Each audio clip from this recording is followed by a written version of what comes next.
Which of these is better, the DJI Mic Mini or the DJI Mic 2? Neither is better. They're both amazing. They're just different. The fact that they're made by DJI means that they just work. And obviously the quality is far superior to most other things on the net. I have had plenty of DJI products, and if you know anything about them, then yeah, you'll know that they're renowned for quality, and you know, that is the sort of thing where you get what you pay for. I had the original wireless mics that they made, which done a good job for the time I had them, and I had them paired to my old Insta360. Since buying the Osmo Pocket 3, I now have these, you know, solely for that. And you can also plug them into the bottom of your phone, so if you're doing voiceovers or anything like that, then that's ideal. But they don't just obviously pair with the Osmo Pocket 3. If you get the receiver, which comes with some of the kit, so if you're buying like the charging case kit sort of thing, then you get a receiver in there.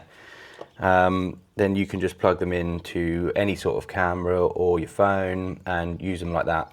They do have a Bluetooth feature where you can pair it to your phone with Bluetooth, but it is rubbish. It just doesn't work. The quality is awful, so you definitely need to get a receiver in order to do that properly. Obviously the first and most obvious thing with these, which sets them apart, is their size, which obviously means that one is lighter than the other.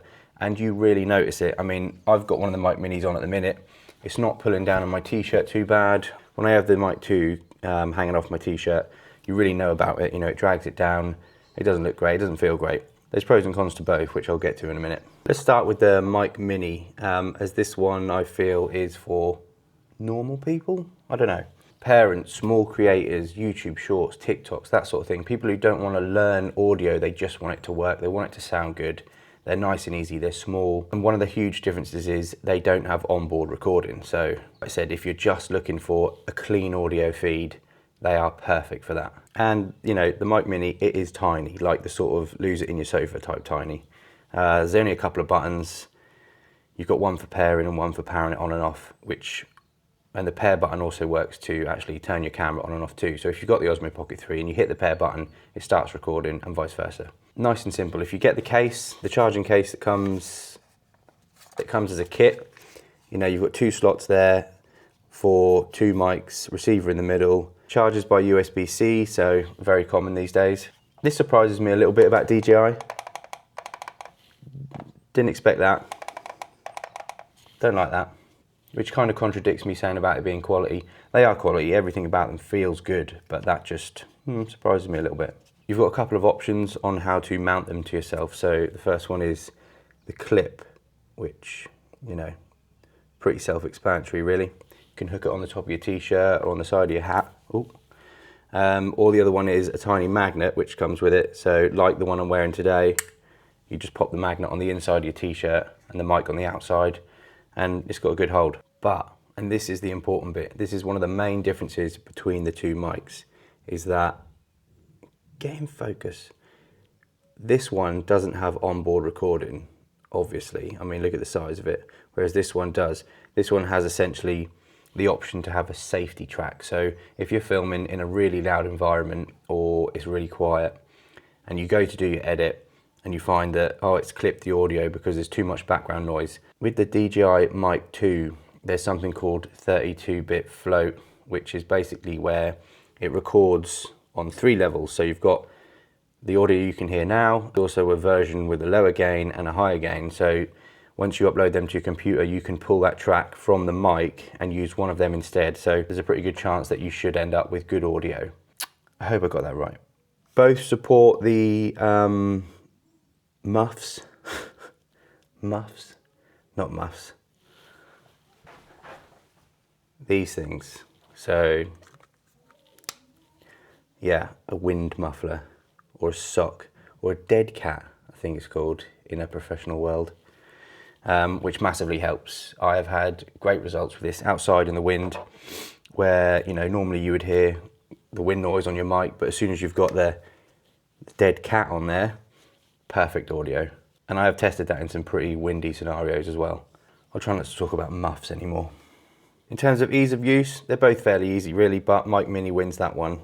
You know, you could probably have your Nan recording in under 10 seconds. You just connect the thing up and you're ready to go. So in the same little jack that the muff goes in, it's actually an input jack for a lav mic. So if you want, you can clip this down on your belt or hide it in your pocket, and have a thin wire coming up to a tiny mic here.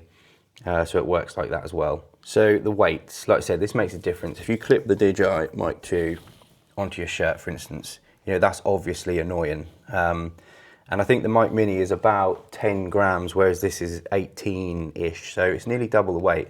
So there is obviously a trade-off for all the extra tech that is inside this thing. What about distance, transmission distance? So apparently the Mic Mini is about 400 meters, which is just insane. That's like 4 football pitches. But strangely, the Mic 2 is 250 meters. So, you know, it's still seriously good. Obviously, this is clear line of sight as soon as you start going behind buildings or obstacles and things like that, you know, dramatically reduced.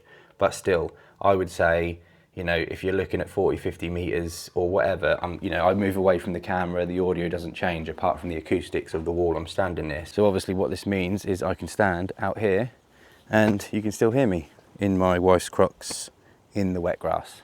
It's f***ing cold. So yeah, I think you get the idea of how they work and which one might be better suited for you. The key takeaways from this are the Mic Mini is just a clean audio feed, whereas the Mic 2 has the backup track. So essentially you should never really be able to mess up a recording. You've always got that option to go back and take the higher or the lower version of the audio track from the mic itself. Another thing worth knowing is that the Mic 2 has a USB charge port on it. So this can be charged on its own. It doesn't have to go in a specific charge case.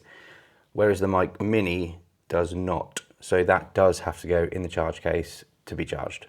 I'm not a specialist in like camera and audio field of work, but you know, for people like us, this works. For example, if me and my wife, we're doing a vlog, we're on our bikes, we've both got a mic on, but I've got the camera, it can still hear her perfectly, just as well as it can hear me. So it's really ideal for them sort of situations. In terms of battery life, the Mic Mini is boasting something like an 11-hour battery runtime, which, you know, is pretty crazy for something that size.